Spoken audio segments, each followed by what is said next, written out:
Yang di rumah ada siapa aja ini? Coba kita tengok ya. Siapa? GK. Oke, yang di rumah dinyalakan dulu kameranya biar Ibu bisa lihat ya. Oke, selamat pagi. Ada Giri. Tuh, Giri teman-teman kangen sama Giri. Oke. Kemudian, ya. Nah, biar kalian bisa lihat dulu. Halo. Selamat pagi. Tuh. Oke, yang di rumah sudah siap ya? Ada berapa orang di rumah? 18 kurangi 1, 17. Yang ada di sini? 17 tambah 16? 33 kurang 2. Siapa yang nggak masuk? Gilar sakit? Dari kapan? Sebelumnya yang sakit dulu siapa? Gilar apa Giri? Oh, oke. Gilar sama siapa lagi yang sakit? Udah? Oke. Bentar ya.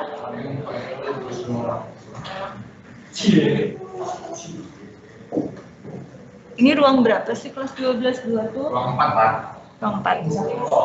Iya. Ya. Oke, silakan. Sok. Kalian minum dulu sebentar, Ibu ngambil dulu ininya. Sinyalnya hilang.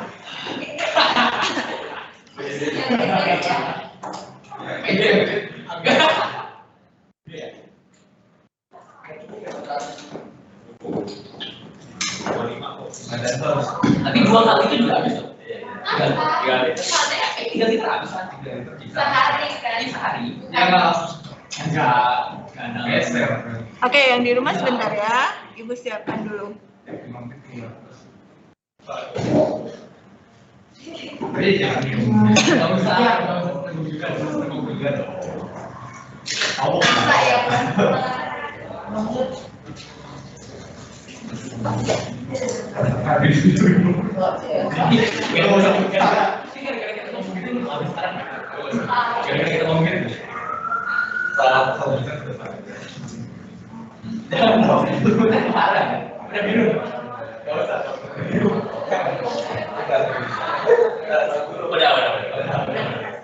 Oh, kejauh.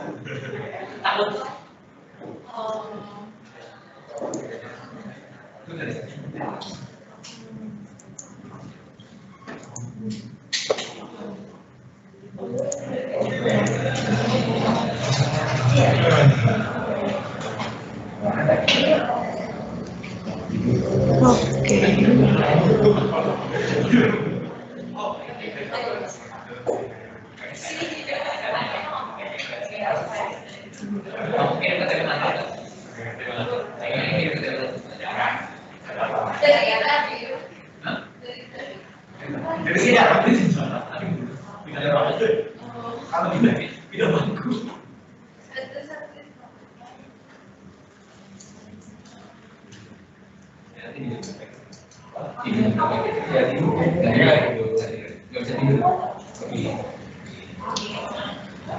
Ya, ini ada di soal TO yang pertama.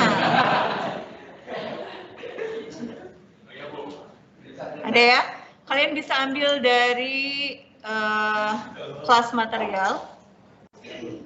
Oke, nanti kalau ini udah beres, Ibu masukkan untuk soal yang TO2-nya.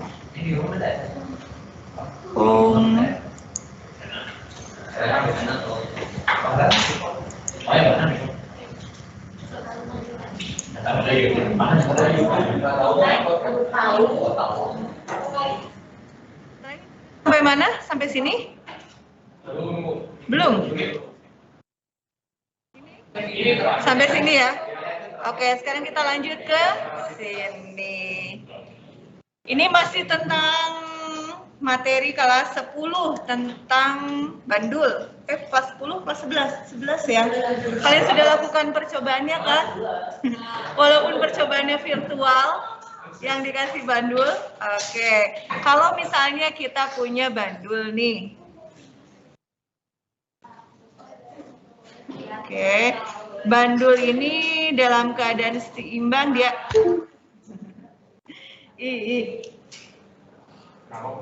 ininya mati mulu. Oke, kalau dia dikasih simpangan theta, kemudian dia dilepaskan, maka dia akan berayun. Oke, satu ayunan itu disebut dengan satu periode. Apa hubungan antara periode dengan frekuensi? Berbanding terbalik, di mana T sama dengan 1/F. Mati lagi. Ya udahlah, anggap aja pentabi yang kosongnya. Oke. Ini 1/F ya, di mana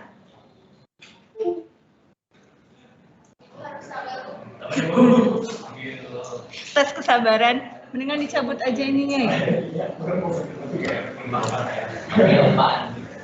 Ya, T sama dengan 1/F. Ini hubungan antara frekuensi dan periode. Kenapa? Karena kita lihat di nomor 19 ini, soalnya adalah tentang bandul, ya. Kemudian optionnya di situ ada frekuensi dan periode. Apa yang dilakukan? Yang dilakukan adalah percobaannya dilakukan di dua tempat yang berbeda. Yang satu di planet Bumi, yang satu di planet X, katakanlah. Apa yang berbeda dari planet Bumi dan planet X? Ternyata ukurannya beda. Ukurannya beda, kemudian masanya beda. Efeknya kemana? Efeknya ke percepatan gravitasi atau medan gravitasi yang dihasilkan oleh planet tersebut. Kalau begitu, apa hubungan antara periode dengan percepatan gravitasi? Kita bisa ambil dari sini, T sama dengan 2pi akar dari L dibagi dengan G. Artinya apa? Artinya bahwa periode berbanding terbalik dengan akar G. Oke, G-nya dapat dari mana? G itu percepatan gravitasi kalau di bumi nilainya berapa? 9,8. Kalau dalam perhitungan kita sering pakainya 10 ya. Nah, ini dapat dari mana? Ini sebetulnya dia bergantung pada ukuran dan massa dari planet tersebut. G-nya di sini adalah tetapan universal gravitasi. Ini tetapan yang ukurannya sangat besar, ordernya sangat besar, kali 10 pangkat 12. Tapi kita tidak melihat nilai G-nya karena dia konstan, maka kita lihat bahwa nilai G itu dia sebanding dengan massa berbanding terbalik dengan R kuadrat, betul? Oke, sehingga kalau kita punya percobaan yang dilakukan di dua tempat yang berbeda dan kita ingin mengamati bagaimana periodenya, kita bisa mulai dari sini. Oke, kita bandingkan antara berapa sih periode di planet, kita bandingkan dengan periode di bumi. Berarti ini akar, karena dia berbanding terbalik sama akarnya, maka di sini G-nya G apa? G bumi, bawahnya G planet. Oke, kita ganti. Ternyata G itu dia sebanding dengan M, berbanding terbalik dengan M. Maka GB-nya jadi M per R kuadrat untuk bumi. Bagi dengan M per R kuadrat untuk planet. Nah, tinggal kita masukkan ya. Informasinya apa? Sebuah planet masanya M, jari-jarinya R. Seseorang menggerakkan sebuah bandul di bumi di mana massa buminya 9M, jari-jarinya 4R. Ya udah, tinggal kita masukkan saja ke persamaan yang kita punya. Ini kita sederhanakan dulu ya biar gampang. MB per MP dikalikan RP per RB ini kuadrat. Oke, sama dengan massa buminya berapa tadi? 9M. Oke, massa planetnya berapa? M. Jari-jari planetnya berapa? R. Jari-jari bumi berapa? 4R. Ini dikuadratkan. Ini coret, ini coret, ini coret, ini coret. Akar dari 9? 3. Akar dari 4 kuadrat? 4. Berarti TP per TB sama dengan 3/4 atau TP sama dengan 3/4 TB. Ini jawabannya ya. Oke, gitu ya. Jadi kita lihat adalah dia besaran apa sih yang berubah gitu. Kalau seandainya talinya yang diubah, berarti nanti kalian lihat bagaimana hubungan antara T sama L gitu. Nah, jadi tergantung dari soalnya yang kalian temui. Oke, kita lanjutkan ke nomor yang 20. 20 ini soalnya tentang dinamika rotasi ya. Dinamika rotasi, iya. Kalian lihat lagi, ini sebetulnya kalau kelas 10 juga kan kita bahas materi ini. Cuman kalau kelas 10, katrolnya kita abaikan. Kita abaikan, masanya nggak kita perhatikan, nggak ada gesekan antara tali sama katrol, sehingga katrolnya nggak muter waktu kelas 10. Nah, materi di kelas 11, katrolnya itu ternyata ikut berputar. Kenapa si katrol bisa muter? Karena dia ketarik sama tali, ya kan? Berarti ada gesekan antara katrol sama talinya. Ketika talinya narik, maka katrolnya ikut muter. Kenapa talinya bisa narik? Karena talinya dihubungkan dengan massa benda, ya. Massa bendanya berbeda, sehingga yang satu akan turun, yang satu akan naik. Kalau misalnya massanya sama kan dia diem aja, berarti kan nggak bergerak. Di situ seimbang. Nah, di sini ternyata di soal yang kita punya, M1-nya lebih besar dari M2. Kemudian dia dihubungkan dengan tali dan dilewatkan pada katrol. Katrolnya punya massa 2 kilo dan jari-jari 5 cm. Bentuknya silinder pejal. Katrol tersebut berputar dengan percepatan sudut 100 radian per sekon kuadrat dan tegangan tali di T1-nya 35 Newton. Yang ditanyakan adalah perbandingan M1 dan M2. Oke, berarti yang kita lihat apa? Yang kita lihat adalah pergerakannya. Kita pisahkan benda yang bergerak translasi dan bergerak rotasi. Siapa yang berotasi? Yang berotasi adalah katrol. Oke, ini gerak rotasi, ya. Sementara massanya beban M1 dan M2 di sini bergerak translasi. Suatu benda yang berotasi, maka dia memenuhi persamaan sigma tau sama dengan I dikalikan alfa. Oke. Suatu benda yang bergerak translasi, yang bergerak lurus, ini berlaku sigma F sama dengan M dikalikan A. Oke? Sekarang kita lihat yang rotasi. Rotasi sigma tau sama dengan I kali alfa. Apa itu tau? Torsi itu apa?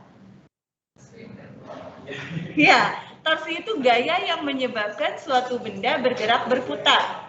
Berarti yang diperhitungkan ada F-nya dan posisi berapa jauh F tersebut dari porosnya. Nah, sekarang lihat di katrol. Gaya apa yang bekerja pada katrol? Ada T1, ada T2. Sebetulnya ada W juga, ada berat katrol kan. Tapi kalau berat katrol di sini, dia posisinya di tengah dan lewat ke poros. Kalau lewat ke poros, ya, di sini ya. Kalau misalnya di sini Ibu gambarkan ini ada W ini kan melewati poros. Kalau dia melewati poros, di mana tau itu adalah F kalikan R, berarti kalau R-nya 0, maka torsinya 0 dong. Akibatnya apa? W di sini dia tidak berefek ke rotasinya, maka kita abaikan saja. Gitu. Ya, bukan berarti nggak punya W, tapi W-nya tidak berpengaruh pada rotasinya. Berarti yang berpengaruh hanya T1 dan T2. Oke, T1 di sini di sebelah kiri dari katrol, arahnya ke bawah. T2 di sebelah kanan dari katrol, arahnya ke bawah juga. Ya. Posisi T1 dan T2 itu berjarak ke porosnya sejauh R. Nah, sekarang akibatnya apa? T1 mengakibatkan katrolnya muter berlawanan jarum jam. Sementara T2 dia mengakibatkan putaran searah dengan jarum jam, berarti berlawanan, ya kan? Berarti kalau berlawanan salah satu dikasih negatif. Yang mana yang negatif? Yang melawan. Oke, yang positif berarti yang searah sama gerak benda. Siapa yang mastiinnya gerak bendanya kemana? Karena M1 di sini lebih besar dari M2, maka M1 akan turun, M2 akan naik. Berarti putarannya yang diambil positifnya adalah yang searah dengan jarum jam. Artinya torsi yang dihasilkan tau 1 positif, yang dihasilkan tau 2 adalah negatif. Berarti kalau begitu sigma taunya apa? Sigma taunya sama dengan sigma F dikalikan R. T1 min T2 dikalikan R gitu ya. Oke, kita masukkan ke sini. Sigma tau sama dengan I kali alfa. Berarti di sini T1 dikurangi T2 dikalikan dengan R. Ini akan sama dengan I kali alfa. I momen inersia. Momen inersia bergantung dari bentuk bendanya bagaimana, ukurannya bagaimana. Rumusnya masih ingat? I sama dengan? Oke, I sama dengan 2/5 mr kuadrat kalau bentuknya bagaimana? Kalau pejal ya? Oke, kalau ini? Tipis berapa? Ini silinder pejal. Yang barusan mah bola pejal. Oke, kalau bola pejal 2/5 mr kuadrat. Kalau silinder pejal? Setengah. Berarti di sini Ibu ganti untuk silinder pejal. Oke, I sama dengan setengah mr kuadrat. Nah, masukkan ke sini. Setengah mr kuadrat dikalikan alfa. Alfanya nggak Ibu ganti karena di sini ada informasi percepatan sudut. Ini alfa ya. Dikalikan sama alfa. Bisa kita sederhanakan. Sebelah kiri ada R, sebelah kanan ada R kuadrat. Berarti di kanan tinggal R aja. Sehingga kita punya persamaan T1 dikurangi T2 sama dengan setengah mr kuadrat alfa. Lihat data yang kita punya. T1-nya ada, masanya ada, jari-jarinya ada, alfanya ada. Cuman ada satu besaran yang nggak diketahui, T2. Berarti kita bisa dapat T2 dari sini. Oke? T1-nya berapa? 35. T2-nya kita nggak tahu. Ini masanya masa katrol ya. Setengah, masa katrolnya 2. Jari-jarinya 5 cm, ubah ke meter. 5 kali 10 pangkat min 2. Dikalikan alfa. Alfanya 100. Oke. Setengah kali 2, 1. 10 pangkat min 2 kali 100, 1. Berarti tinggal 35 min T2 sama dengan 5. Dapatlah T2-nya sama dengan 30 Newton. Oke, dapat nih angka. Jadi soal yang ini baik dia.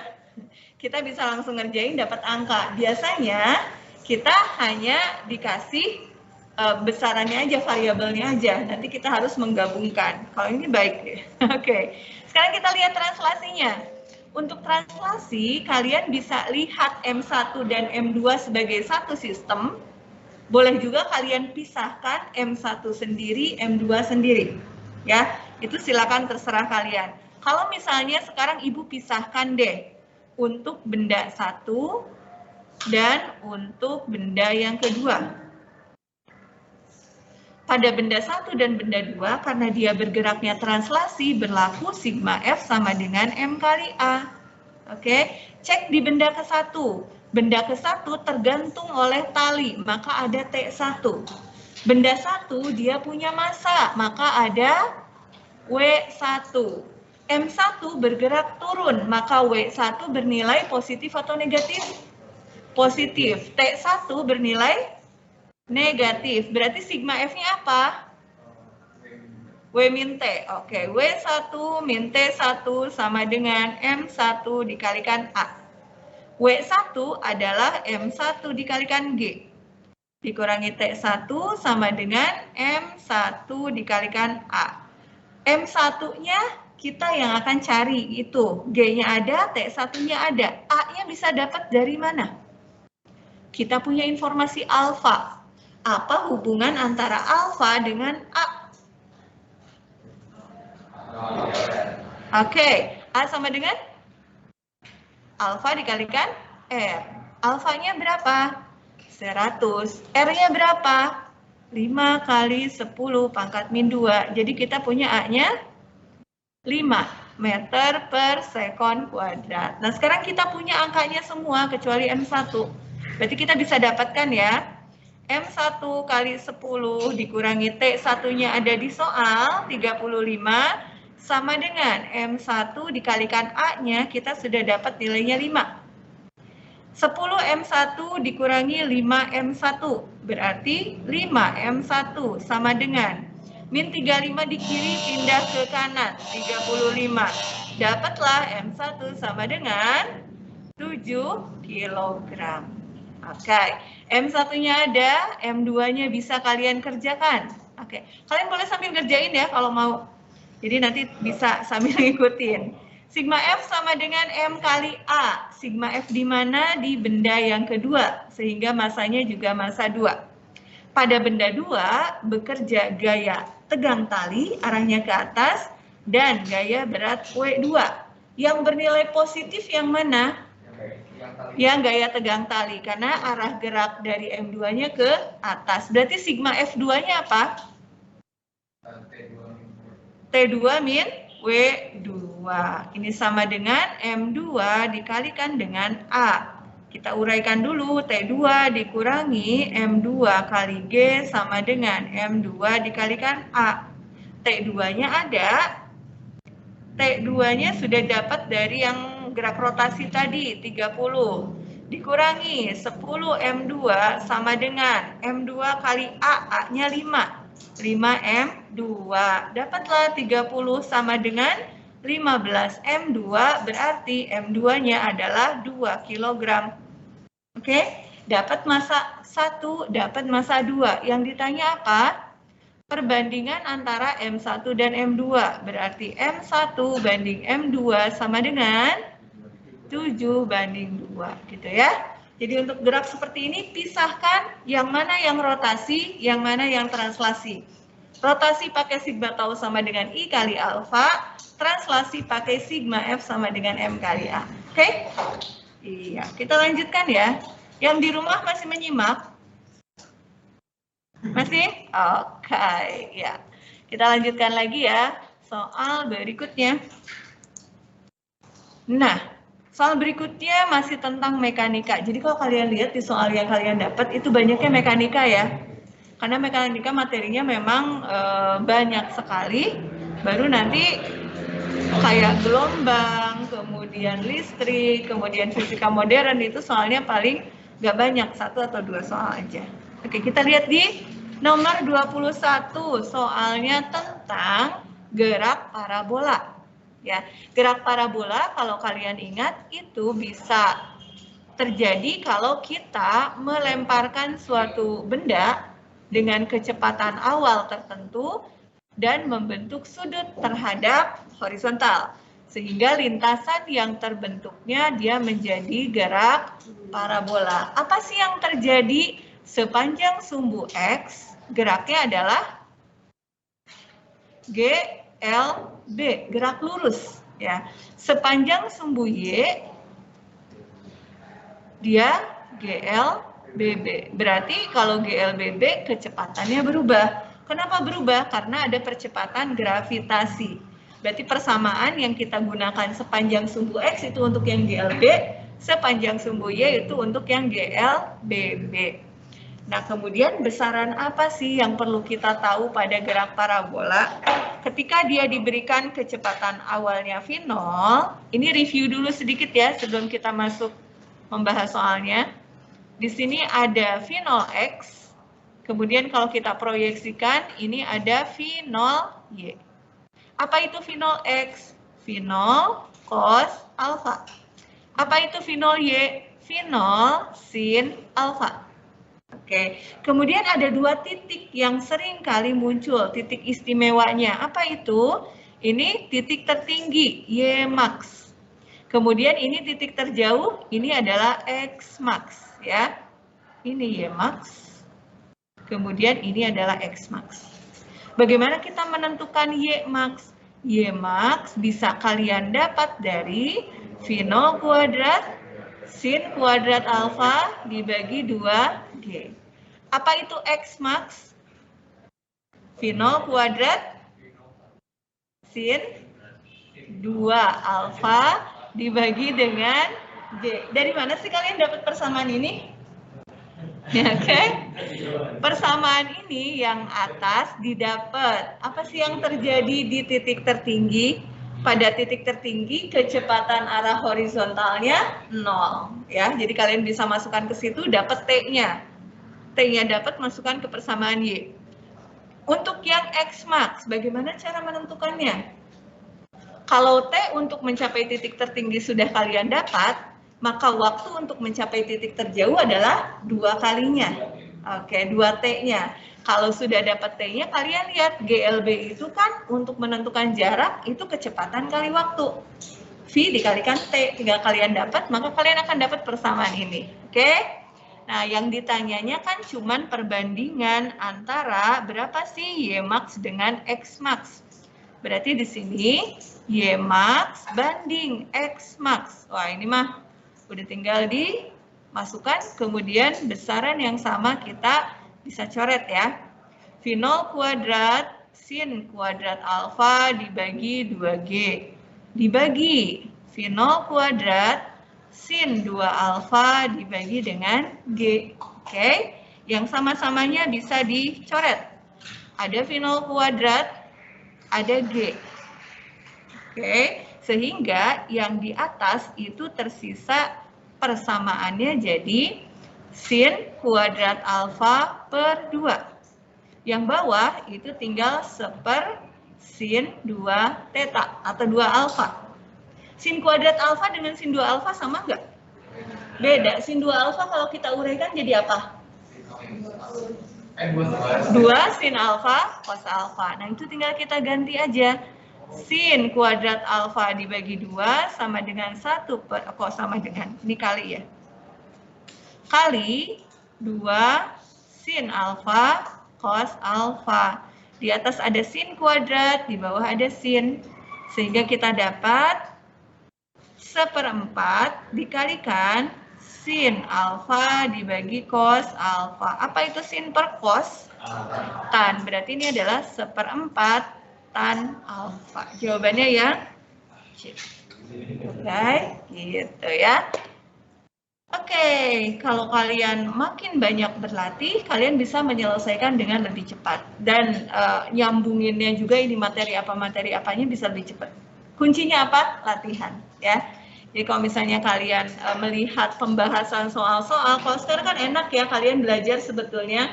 Kalian tinggal cari YouTube-nya, mana yang penjelasannya enak untuk kalian terima. Tapi ketika kalian belajar, kalian memperhatikan jangan cuma nonton. Kalau fisika, mau nggak mau kalian sambil mengerjakan. Sehingga itu akan melatih kalian untuk lebih terbiasa mengerjakan. Mau itu pembahasannya pakai YouTube, mau pembahasannya di file PDF katakanlah, tetap kaliannya sendiri harus sambil mencoba. Ya, jadi nantinya udah terbiasa. Oke, lanjut. Yang berikutnya, suatu zat radioaktif yang memiliki waktu paruh 2 jam. Yang ditanyakan, berapa lama sih waktu yang dibutuhkan oleh zat radioaktif tersebut untuk meluruh hingga hanya tersisa 1/16 kali semula. Oke, yang mana ini? Ini materi yang terakhir yang Ibu bahas tentang peluruhan. Nah, intinya waktu paruh. Jadi kalau zat radioaktif, unsur yang nggak stabil itu dia akan dia akan meluruh sambil melepaskan zat radioaktif.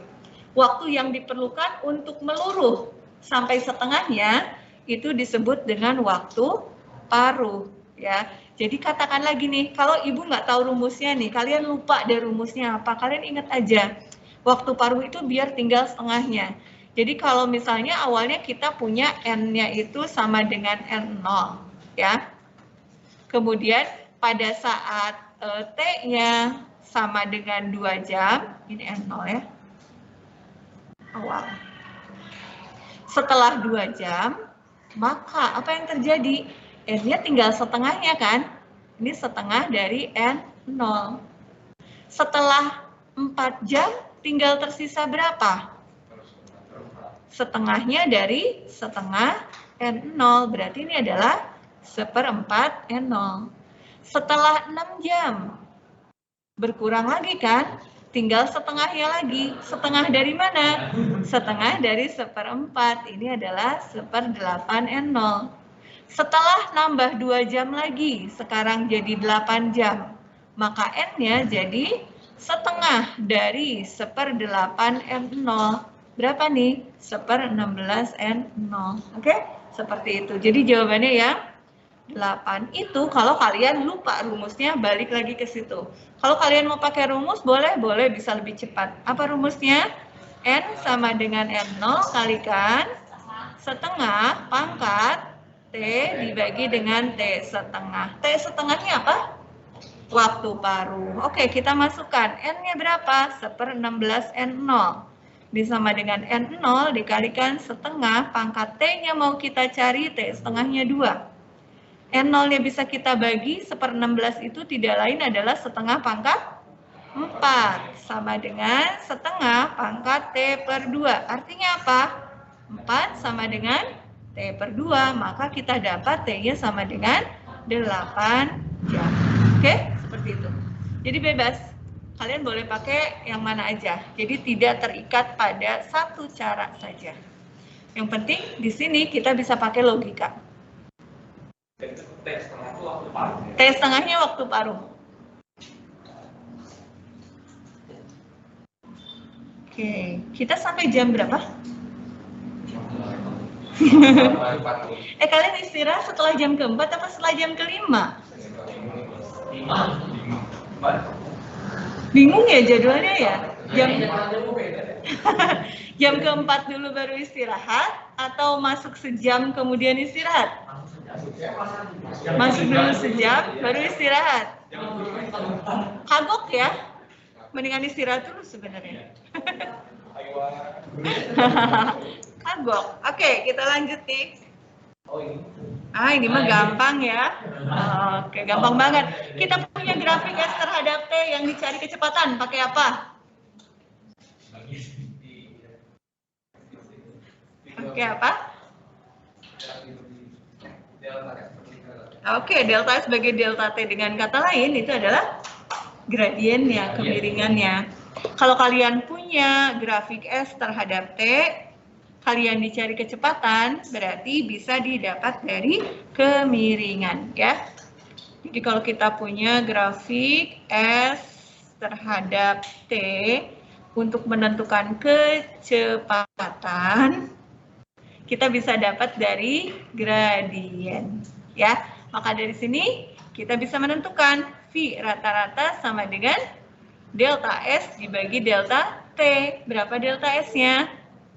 Ini dari 0 sampai 6. 12 ya. Berapa delta T-nya? Nah, berapa hasilnya? 2. Oke. Itu kalau kita punya grafik S terhadap T. Sekarang, jika Ibu punya grafiknya V terhadap T. Kalau kita punya grafik V terhadap T, ya, kemudian bentuk grafiknya begini, lurus. Artinya apa? Apa ini yang konstan? V-nya konstan, berarti dia adalah GLB. Apa yang terjadi ketika grafiknya naik? Oke, ada percepatan. Percepatan di sini kecepatannya makin nambah ya. Bagaimana menentukan kecepatan? Bagaimana menentukan percepatannya? Delta V per delta T. Bagaimana menentukan jarak tempuhnya? Luasnya. Oke, nah seperti itu. Berarti kalau begitu, berapa percepatan dari selang waktu? Ini 0, ini T1, ini T2. Berapa percepatan pada selang waktu 0 sampai T1? 0, karena kecepatannya konstan. Berapa percepatan dari selang waktu T1 sampai T2? Positif atau negatif?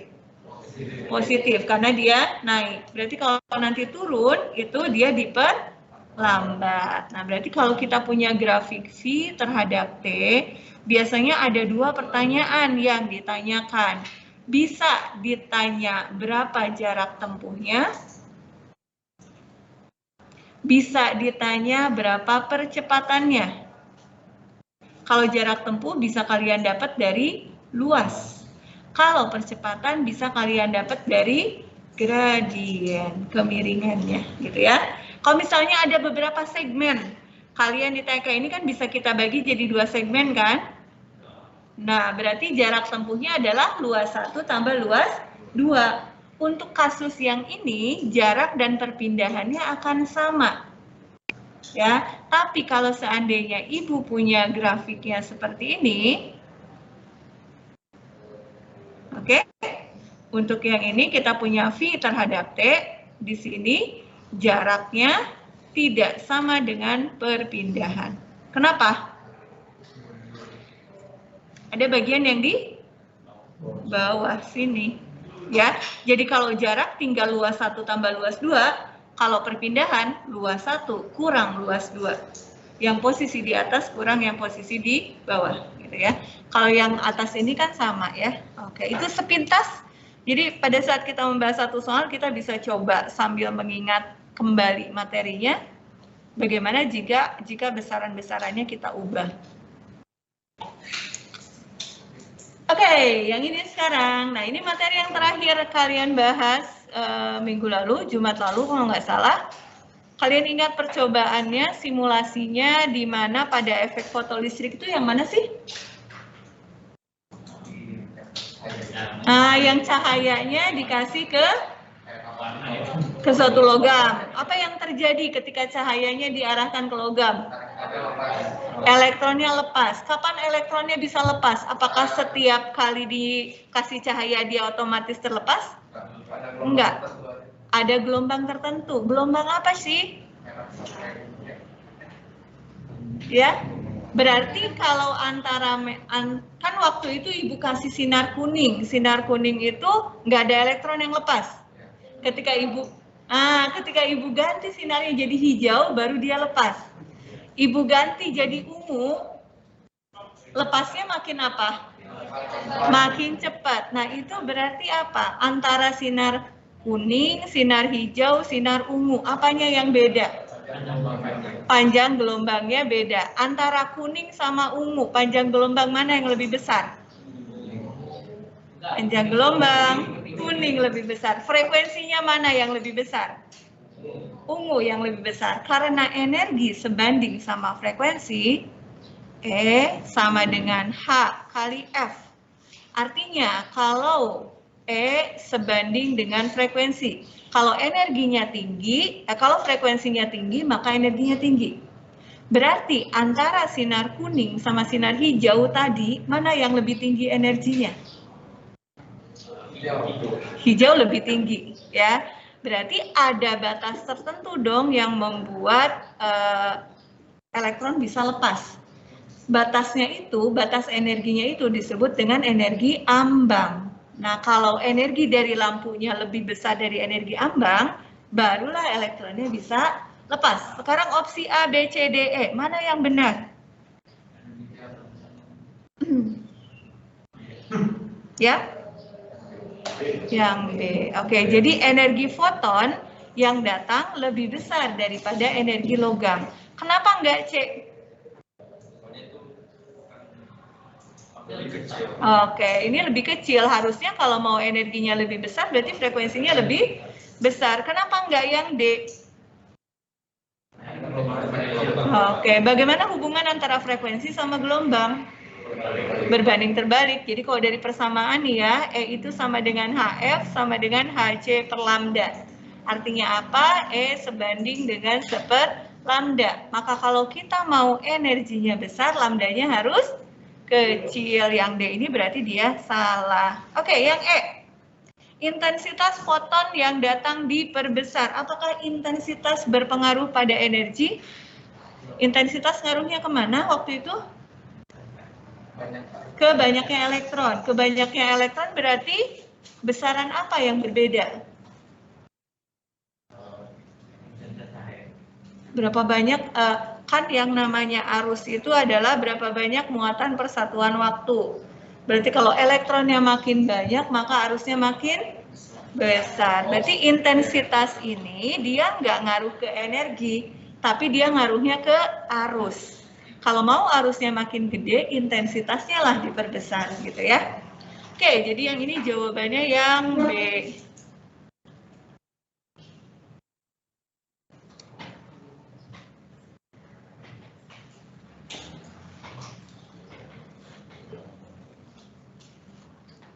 Jadi kadang ya kalau soal fisika soalnya memang begitu. Ini nggak ada hitungan, tapi untuk bisa menjawab tetap konsepnya kalian perlu paham. Karena kalau enggak, nanti bisanya nebak aja gitu ya. Mending kalau pas nebak hokinya lagi bagus gitu. Lah tiba-tiba lagi jelek. Itu dia. Oke, kita lanjut ya. Oke, yang TO yang kedua lebih susah lebih gampang? Lebih susah? Oke, nanti kita bahas ya. Berapa itu? Dapat berapa? Dapat ratusan masih? Oke. Sementara, silakan.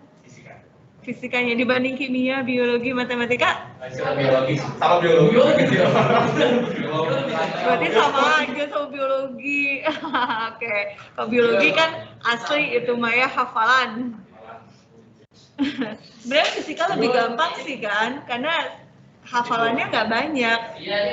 Cuman harus ngerti. Oke.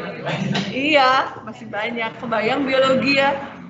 Kalian kalau beberapa tahun yang lalu tuh ada kakak kelas kalian yang ikut Medspin. Medspin tuh yang di UNER ya? UNER. Ikut kemarin? Oke. Nah, yang di UNER mereka yang belajarnya biologi tuh buku-buku kedokteran setebel ini gitu ya. Dan itu harus hafal luar biasa. Kalau ibu nggak sanggup sih. Kalau ibu dikasih hafalan ampun. Waktu itu ibu sempat nganter angkatannya bilingual yang ikut siapa waktu itu ya? Chandra, Adi, sama Andika. Nah itu, sekarang mereka tiga-tiganya di ITB. Jadi mereka ikutan Medspin, padahal kan itu kalau misalnya dapat final, bisa masuk ke kedokteran UNER kan, tanpa tes, kalau dapat peringkat 1. Sampai sana saya tanya, emang kalian mau masuk ke kedokteran? Enggak, kita semua mau masuk ITB, katanya gitu. Lah terus, ya pengen ini aja katanya, pengen mencoba. Tapi hasilnya luar biasa gitu ya. Mereka sampai semifinal. Oke. Ya, kita lanjut ya. Sekarang nomor 25, nah ini sebetulnya kalian sebagian sudah kalian pelajari di kimia. Kimia kalian belajar tentang gas ideal ya. Ingat persamaan gas ideal nggak di kimia? PV sama dengan? nRT. P-nya apa? Tekanan. V-nya apa? Volume. N-nya? Mol. R-nya? Tetapan apa? Besarnya berapa? Oke, T-nya berapa? T-nya apa? Suhu. Suhunya dalam Kelvin. Tuh inget, Gending, berarti jagoan kalian kimianya, Maya. Oke. PV sama dengan nRT.